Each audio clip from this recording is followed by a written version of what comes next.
Base po sa saksi, maghahain ng diplomatic protest ang gobyerno ng Pilipinas kaugnay sa isinagawang dangerous maneuver ng isang helicopter ng Chinese Navy malapit sa eroplano ng BFAR sa Bajo de Masinloc. Muling iginiit ng National Maritime Council na may soberanya ang Pilipinas sa Bajo de Masinloc. Saksi, si JP Soriano.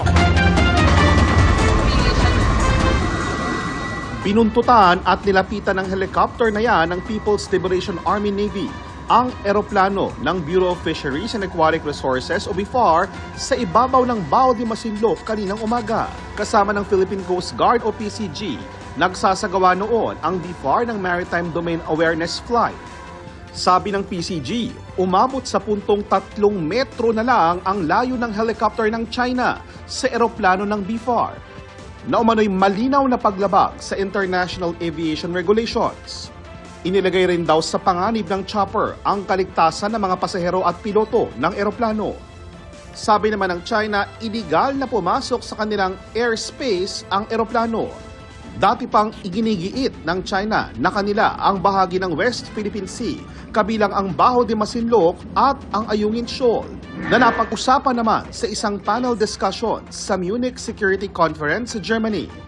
Naungkat ang alegasyon ng China na ipinangako umano ng Pilipinas ang pag-aalis ng nakasadsad na BRP Sierra Madre sa Ayungin Shoal.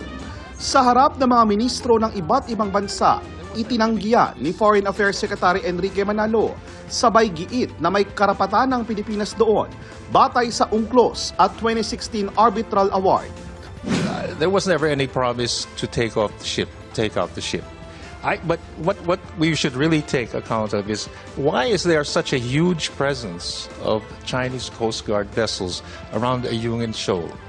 I mean, that's the question. That was the reference I made earlier. That shoal is only 70 nautical miles from Philippine territory, yet it's hundreds of miles away from Hainan Island.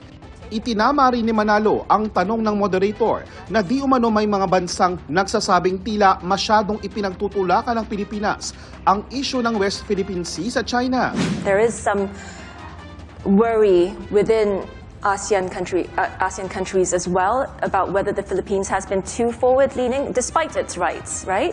Has been too forward-leaning in terms of pushing back against China. I've never heard that discussed. That's something that's being, I think, floated around. But I don't understand why countries would consider our actions provocative. Many countries in the region have come out and support the Philippines. We have Japan, Australia, Republic of Korea, Canada, many EU countries, New Zealand, Republic of Korea. I think these are countries who feel that what we have been doing is in accordance with international law. And I haven't heard any country really come out against what we've been doing except for one. Ang 2016 Arbitral Award ang nagbasura sa 9-dash line na ginagamit ng China sa pag-angkin ng bahagi ng West Philippine Sea.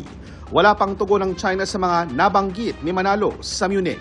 Para sa GMA Integrated News, ako po si JP Soriano, ang inyong saksi.